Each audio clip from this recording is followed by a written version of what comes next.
And I'm going to tell you from my experience the effect marijuana has had to my life. I'm going to talk from a negative sense because everyone knows about the positives, from a positive standpoint. There was a period of my life where I realized I just wanted to experience life more. I was growing, I was strong, I wanted to go out and have some fun. So eventually I started hanging out with people which didn't really align with where I wanted to go in life. Someone introduced me to marijuana, I started smoking it, and I went down a rabbit hole from that. I'm going to tell you my experiences with that specifically because I meet so many people in the gym who train so hard and they're not growing strong, they're not growing as fast as they want, they're not as lean as they want. And from my experience, I'm going to share you what I've learned from marijuana. Marijuana had made me weak and slow, mentally and physically. Okay, so I've had a lot of mentors who are high level. I've spoken to Jamaican world record Olympic gold medalists who told me marijuana makes you weak and slow, right? It makes you slower on the track. I even asked him, his name is Ben. Ben, you're Jamaican. Do you ever smoke weed on down the track? He's like, no, weed makes you slow. Okay, that's from top of the food chain. One of my other mentors trains coaches of coaches. Like there's probably like a handful, maybe 5 top coaches in strength training out there. Louis Simmons, Charles Poliquin, Stu McGill, a few others. I once went to Stu's house and I was asking for direction and support in terms of my life. I was a bit lost. And the first thing he told me was, he looked at me straight in the face. He's like, marijuana is a neurotoxin. And I was just like, what? And this guy is top of the food chain. Like by the time his information comes down to society, he's light years ahead. And I realized from my experience, there was a time period I was smoking and just marijuana was involved in everything in my life. I was part of that green movement where, more far left, more liberal. Marijuana is just a plant. You can't get addicted to it. You can definitely get addicted to it. Heroin's a fucking plant. I mean, I'm pretty sure cocaine comes from a plant too. But let's just say heroin comes from literally a plant. I told myself, short-term memory, who needs that? All I need to know is like my PIN code. Then I realized short-term memory. You need short-term memory for long-term memory. I realized I thought I needed to sleep with it. It affected my sleep. I was allergic to the pollen. I was like, I'm inhaling smoke. When is smoke being inhaled ever a fucking good thing? Like, how delusional was I? I was that guy typing to Google, does Mike Tyson smoke weed because he's top of the food chain? Does Joe Rogan smoke weed because he's a food chain? I was that guy who was trying to justify it. My ego was just not letting it drop. But my heart was telling me the truth. Every time I smoked, I just had this high and just a massive amount of pain where it took me out of the present moment. I had just pure negativity, a pain in my heart. It was sharp.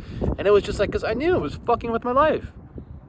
I was unorganized. I was not structured. I could not stick to a single fucking task. I couldn't do anything. All my strength numbers were not going up. I looked at it for about 2 years straight. My general strength was not going up. I was half-assed in workouts. I was half-assed in my preparation. I was coming in late. I was losing performance at my job at sales. I fucked my neck up. My neck injury, which herniated, which was like 6 years ago, when the bar rolled on my neck. I was high and my mind was lifting. I can count on so many fucking situations where marijuana, smoking it, fucked with my mental health and physical health. I'm just sharing my experiences. And that's why I tell all my clients to track your numbers. Every time you use, especially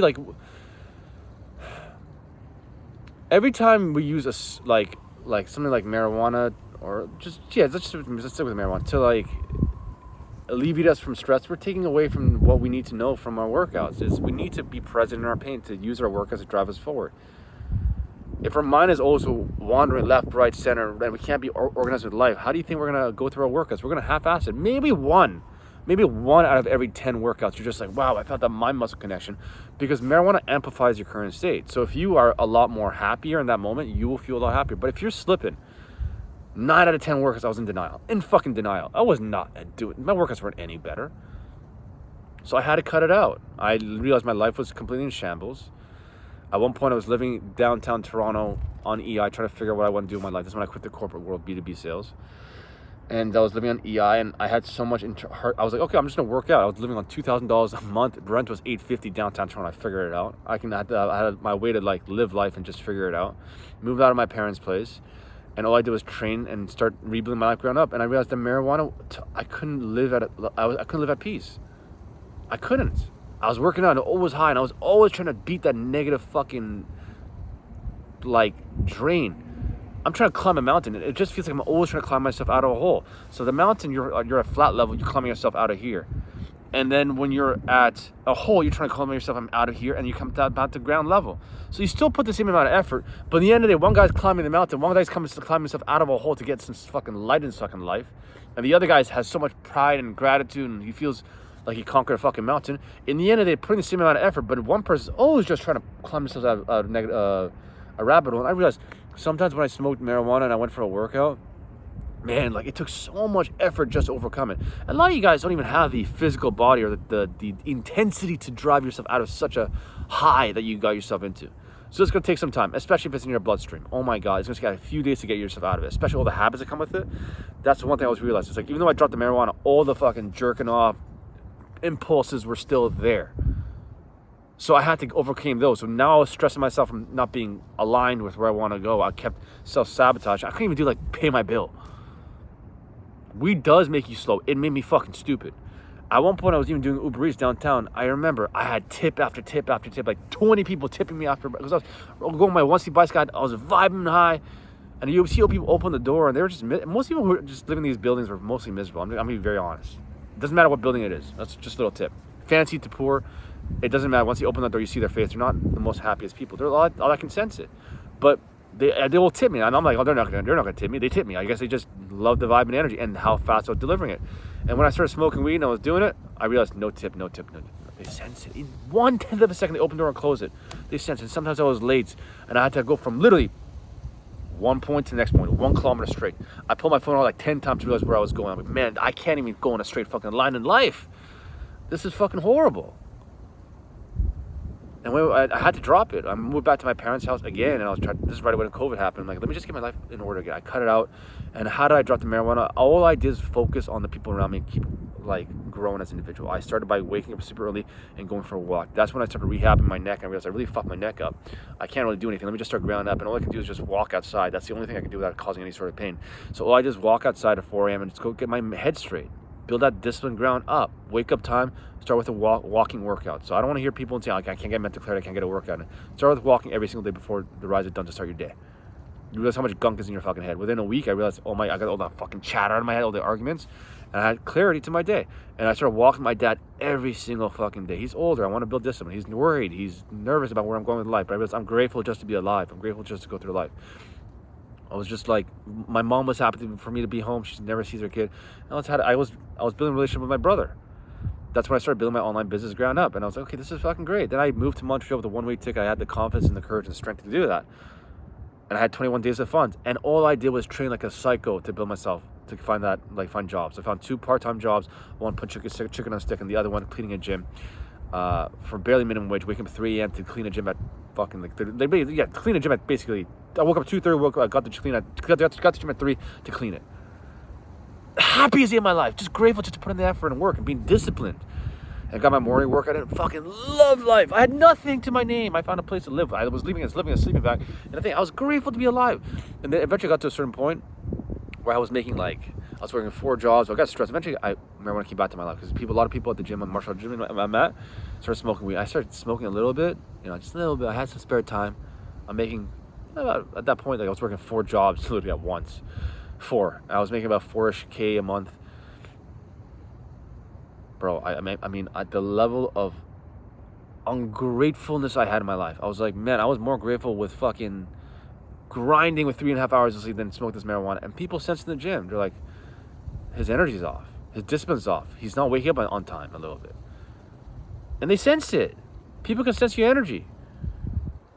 And if you got kids and you're lashing out because you can't, every time I smoke weed, I got more irritable, I got more introverted. I don't want to associate with people, and I'm trying to reach out to people, get them stronger, get themselves emotionally grounded. And now here I am just self-sabotaging like a fucking moron. So the solution has always been, at that point, is drop the drugs, drop the vices, get yourself into a very regimented lifestyle where you're doing something every single day to create your perfect life, ground up, from an early wake up time to getting yourself into a gym, to get yourself building yourself mentally, physically, spiritually, to do something hard that you overcame, that you thought wasn't really possible, and because you overcame it, even like a wake-up time, and being super disciplined, builds so much pride that you don't want to fuck up your day. And then you go through the rest of your day, and you make sure you don't have any boredom. Boredom leads to vices. The devil loves boredom. So once you're bored, you're going to look for any ways to kind of self-sabotage. It's the devil's playground. So I'm like, if I'm bored, that means I need something to fill that time and space to grow. Maybe you need to go out and build a relationship with your parents, your dad. Maybe you have to find another part-time job, work even more. You realize all that the good thing is, when you fucking take the marijuana out of your life, you realize how much more drive you had. You're going through life with an emergency brake on. You take that off, whoosh, fucking forward like a savage. Like a fucking savage. I know how much pain there is that comes with all the smoking marijuana. It's fucking terrible. Don't get me wrong, I'll do a droplet of 10 milligrams of THC on my off days in my coffee, but I try to avoid that because I can slip if I don't have my day time. I call 4 hours of creative time where I'm literally just doing absolutely nothing, and that's when that's when I would introduce it. Even then, I don't like to because it does affect my sleep. When people say, "Oh, I need to smoke weed to get some sleep," did you need weed when you were a kid to get a sleep? Because when you were a kid, you just sleep fine. So what's different? People lie. It's all a bunch of shit, bunch of bullshit. And I know a lot of people are struggling, so it's really painful. You don't have no drive, you have no energy, and because you're in a negative state, you can't snap out of it. Every time you're stressed, you go for the impulse to smoke a bit of weed, and now you're slower. I've had maybe one client in my life who has smoked weed, who said he's been doing it since he was 14, and eventually he started quitting it. He realized it was affecting his drive. I've never met one person who smoked weed every fucking day. Even alcohol, if you're drinking a glass of wine every single day, like think about that for a second. If you were in university and you realized a person was drinking a glass of wine every single day, you're like, that guy's an alcoholic. Like, what the fuck? And now people out here in society drink a glass of wine. Oh, I need my glass of wine to get through life. No, you don't. You think you do. You're just stressed. And you're not using all that energy, all that fucking energy to drive you forward. People are looking for an easy way out, and they wonder why they look weak and out of shape. Your body says everything about you. All right, people, just some motivation. Like I said, I know a lot of people are struggling out there with marijuana. I'm just sharing my experiences. I can't count how many times my life had gone downhill. I mean, barely anything has been more positive. That's a massive positive effect in my life marijuana has had. I need it in my life every single day. No, I'm speaking to these people. If you think marijuana does good for your life, that's fine. I'm all power to you. Make us start a podcast, start videos, start talking how it's changed your life. I'm all for you because I believe it has some benefits. But like when people use it to master stress and they're not working out and their nutrition shit and they're out of shape and they have no drive, I think it's slowing you down. Take this from me, it's fucking slowing you down. If you're struggling out there and you want to drop the marijuana and you're broken out of shape and you're making financially reckless decisions like I did, which I made a lot of bad financial decisions on marijuana. You feel like you're more introverted, you have no drive, you have no self-respect. You deep down inside know marijuana is affecting your life. And you feel like you're slow, you can't be organized. You look around your room, it's a fucking mess. No one likes you. You don't have a physique that you want. Shoot me a DM on Instagram. I'm very, very open. I'm pretty social. All right. I know I speak a lot of hard truths, but I have a heart because a lot of times I feel a lot of people going down a lot of pain, and sometimes just irritating them is the best kind of motivation. Okay. People aren't looking for motivation. They're sometimes looking for more irritation and inspiration. And then you realize all that motivation you're looking for, it's the discipline that you conduct yourself every single day that builds a lot of pride and great habits that give you a lot of discipline and energy every single goddamn day, which gives me the ability to train here, come out here, make a video for you guys at 3 a.m. Oh, that's 3 a.m. I wake up at 3 a.m. Now it's like I think 5 a.m. And I'm up. I've been up for over like 2 hours and a bit. Got my workout in, send DMs, send my clients a lot of motivation. They always say, tell me, how do you have so much fucking energy? Drop the weed, drop the drugs, build a life that you're proud of, ground up. If you hate your fucking job, start helping older people around you so you don't focus on the job itself, right? I cleaned gyms at one point for a living. I fucking loved it. Minimum wage. Who the fuck would clean a gym at 3 a.m.? I realized it's not the job, it's how hard you work and the amount of pride you do it. You realize, even if I got fired at that job, I'm like, I worked so hard, I don't give a fuck what my boss thinks of me. I don't care. How my energy, how I feel about myself. And when you walk in, you're like, God damn, this guy's ripped and jacked. That's the best fucking cleaner janitor we ever had. Think like I had such a grateful, positive outlook on life, and then the marijuana completely just, no matter, even though I was successful, I made it in the moment. I made it to Montreal. I made it work. Ungrateful. I'm a cleaner. I'm a janitor. I'm putting chicken on a stick. It just fucked with me completely. You have a moment of high, then you have just huge karmic debt, which you got to climb yourself out of. And then you build all these negative habits outside of the marijuana. So when you drop the marijuana, you still have marijuana in your system. You realize it's not working. No, you got to go. There's a lot of bad habits that you built around it too. All right, people, some love, some inspiration. Like I said, shoot me a message on Instagram or just, my best place you can reach me is Instagram. Or on YouTube, just mention, comment, like it, share it, send it to someone who you know deep down inside is struggling out there and can use some self-love and attention. All right, people? Lots of love. Let's get it.